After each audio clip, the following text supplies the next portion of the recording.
In this last of the three-part presentation, I'll show you how to employ the tactics presented thus far to improve growth management in areas big and small. By areas, I mean, for example, those depicted in this map of Montgomery County, Maryland. The yellow areas are towns that regulate growth within their boundaries. The blue circle surrounds the town of Poolesville. The red lines separate planning areas within the county. The approach I'm about to describe could be applied to any of these towns, cities, planning areas, or the entire county, even a watershed.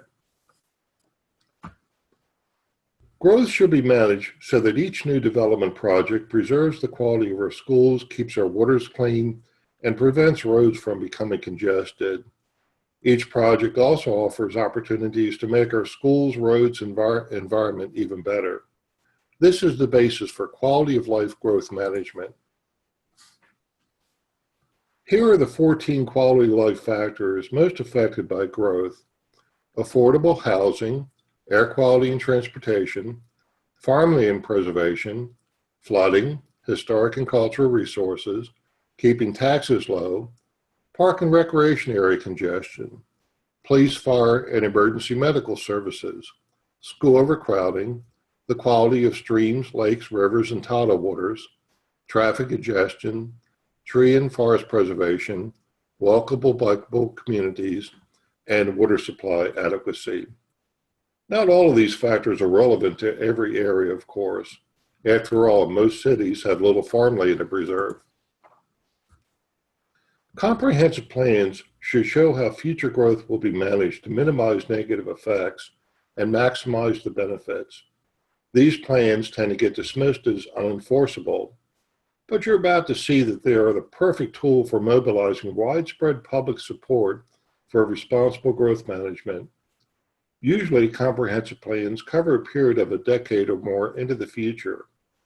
They should be updated every 5 years or so. Comprehensive plans tend to be general.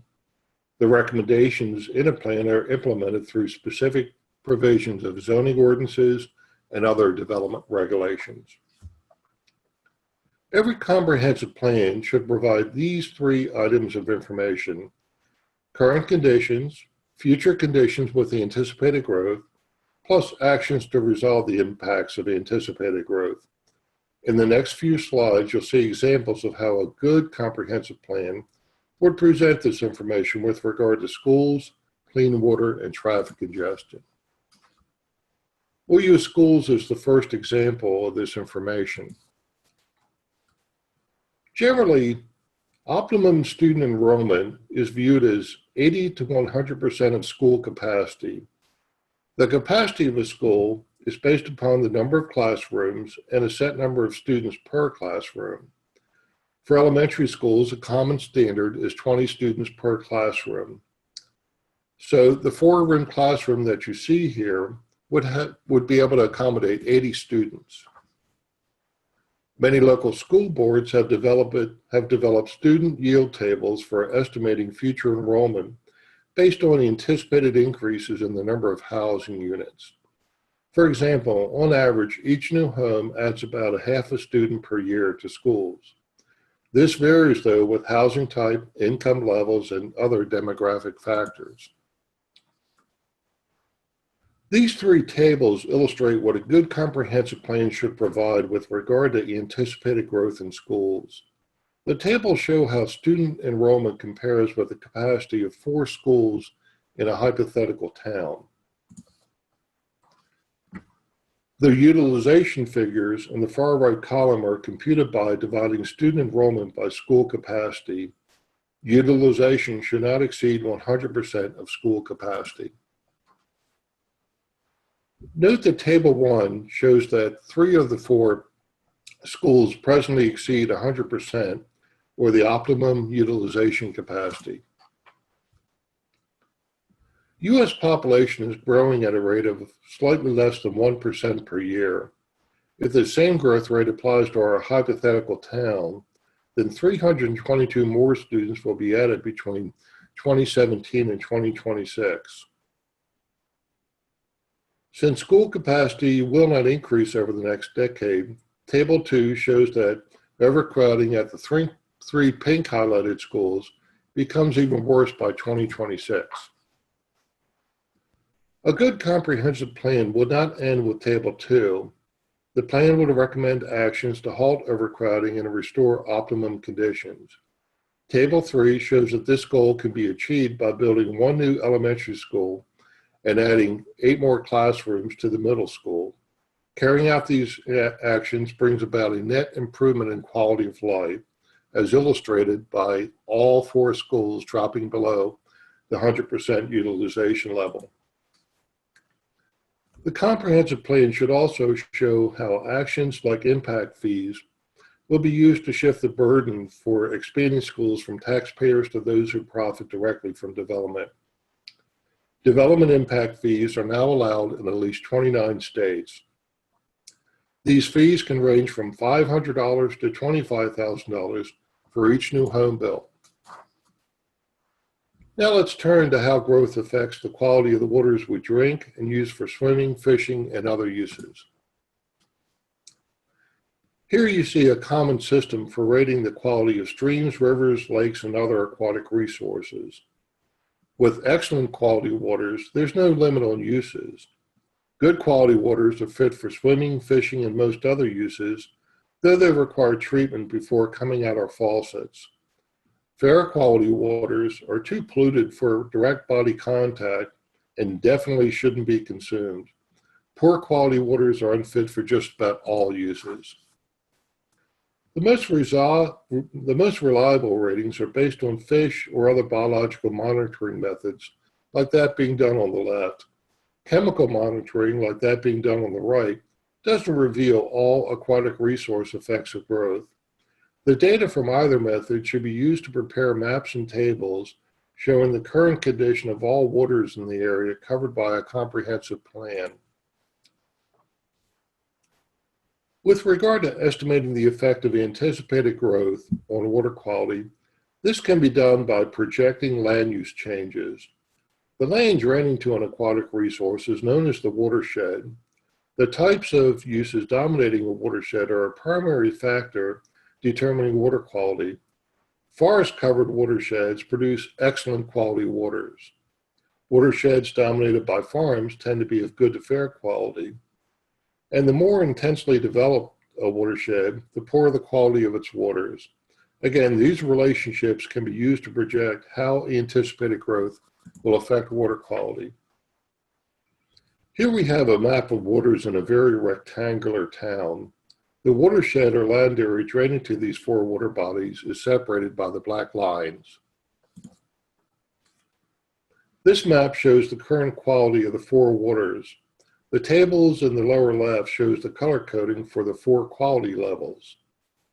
Presently, Trout Run is of excellent quality since the watershed is mostly forest.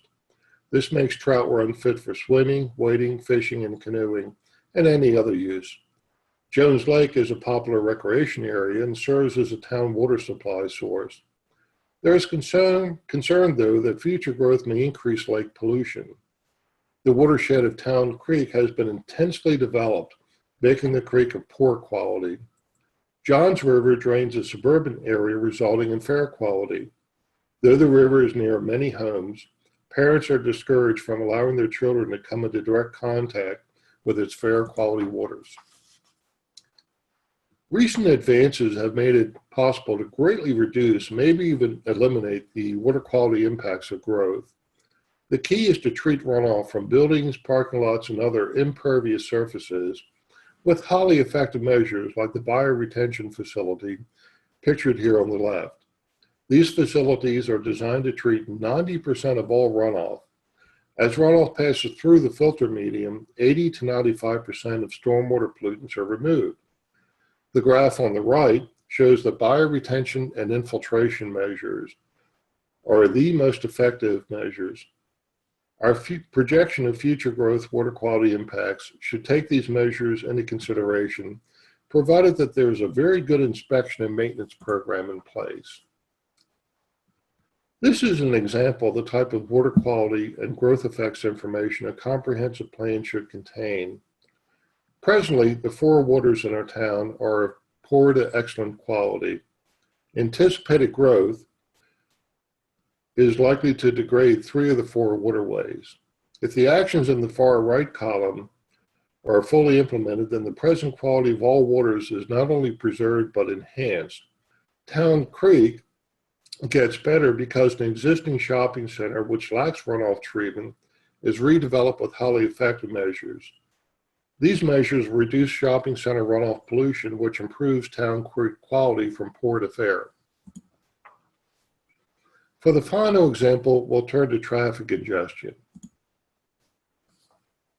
Traffic congestion is rated using a system known as level of service. Like school grades, the ratings go from A to F. A to C is generally considered low, D is moderate, and E to F, severe congestion. This table shows how level of service relates to the traffic volume on each lane of a road and the delay experienced by commuters. At a level of service of D, you'll wait an average of 4 times as long to get through a signalized intersection compared to an A level of service. Nationally, each of us spends an average of 50 hours a year stuck in congested traffic. Here we have 5 roads in a hypothetical planning area. The table in the lower left provides color codes for the 3 degrees of traffic congestion: low, moderate, and severe. Traffic volume would be measured with automatic counters, then converted into level of service ratings. The degree of traffic congestion is presently low on US 111 and Route 7. It's moderate on Newtown Road and Town Road 5. Main Street, however, suffers severe congestion during the rush hour. So how do planners estimate the impact of anticipated growth on traffic congestion? Well, a publication called Trip Generation provides data for the amount of traffic caused by many lane uses. Traffic is expressed in peak hour trips. For residential uses, trips are based on the number of housing units. On the left, you see that a single-family house adds 1 peak hour trip, and a townhouse or apartment unit adds about half that. For most commercial uses, traffic volume is given as trips per 1,000 square feet of floor space. A drive-in bank adds 24 trips during the peak hour for each 1,000 square feet, and a drive-through restaurant 34. For gas stations, though, trip generation is based on the number of fueling positions. This data is used to estimate the amount of traffic added to roads, with land use changes coming with anticipated growth. Here's an example of the type of traffic congestion and growth effects information a comprehensive plan should contain. Here we see traffic congestion levels in 2017 and how congestion is expected to increase with growth over the next decade, and the actions to resolve congestion. Presently, congestion on the 5 town roads ranges from low to severe. Anticipated growth increases congestion on 2 of the 5 roads. However, if actions recommended in the plan are fully implemented, the present delay on Main Street is reduced from severe to moderate, and congestion on 2 roads where it was projected to increase remains the same as it is today. Now that we've seen what a good comprehensive plan should contain, find a time when you can take a look at yours. Ask yourself the following questions. Does your comprehensive plan clearly show how past growth has affected those quality of life factors most important to you and your neighbors? Does the plan show how future growth will affect each factor? More importantly, does the plan show how growth will be managed to preserve and even enhance your quality of life? If your answer to any of these questions was no, then consider launching a campaign for more responsible comprehensive planning. CEDS has created an easy-to-use system for grading a comprehensive plan. The system allows you to assign a grade of A to F, excellent to failing, for each of the 15 quality of life factors. Our Quality of Life Growth Management Plan's webpage provides detailed instructions for grading each factor. If you find your plan lacking, then consider drafting your own comprehensive plan. Such an effort usually begins with a meeting like this one. A few dedicated volunteers get together to share their frustration about increasingly overcrowded schools, ever-growing traffic on their neighborhood streets, or other aspects of their quality of life, which seems to worsen as growth continues.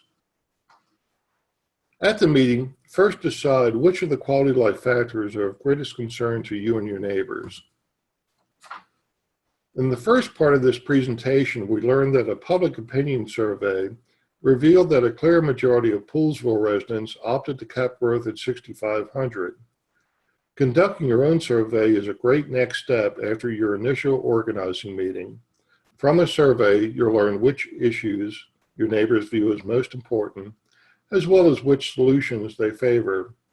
The survey will also help spread the word about your effort. An additional benefit is that a number of survey participants will wish to support your effort with hours, dollars, then votes. Survey the folks who live in your neighborhood first, then expand out to shopping centers, places of worship, and other locations where area residents congregate. If a comprehensive plan covers an area with tens of thousands of residents, then begin with the folks who vote in just about every election. These frequent voters account for about 10% of the population. They tend to be the most likely people to support a good cause. They are also the voters who decide primary election winners. If the survey shows a sizable portion of frequent voters support change, elected officials and other decision makers will be far more likely to support your efforts. Voter lists are available online in some states, but must be requested in others. From surveys and other discussions, it soon should become clear what folks dislike most about how growth is being managed. The next step is to identify solutions, ways to get the benefits of growth without the negative impact. The three big issues tend to be school overcrowding, traffic congestion, and clean water. These CEDS web pages will provide a starting point to find solutions for the three big issues. But you shouldn't stop with our web pages. Here are some of the many other folks, organizations, and places where you can get opinions about best solutions to key growth issues. Staff with local and state planning agencies, staff with other agencies, university faculty, your state chapter of the American Planning Association, online searches, and veteran community activists, to name but a few of the many potential information sources. A solution may make sense technically, but not politically. If large numbers of people oppose a solution, then making it a comprehensive plan action will prove far more difficult. While your public opinion survey should indicate solutions favored by other area residents, you need to check out the political landscape further.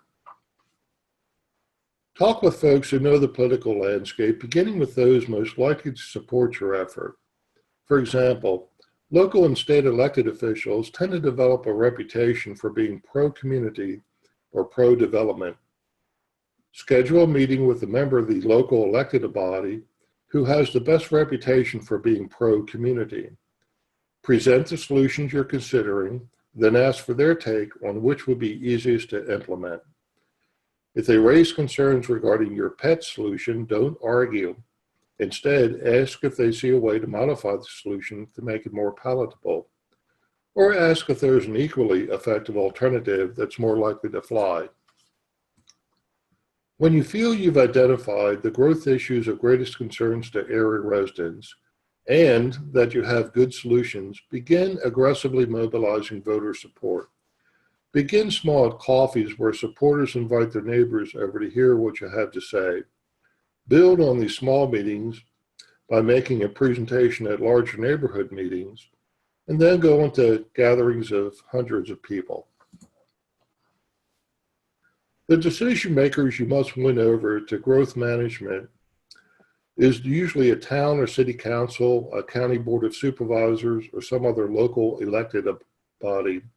It is this local legislative body that has the authority to adopt a new approach to growth management.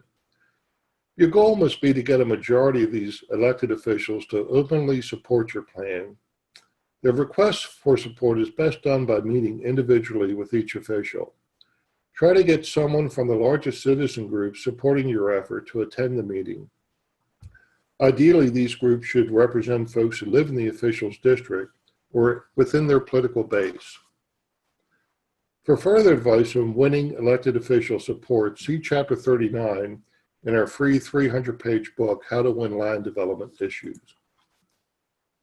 If incumbent elected officials refuse to support responsible growth management changes, then ask those challenging them in the next election for a pledge of support.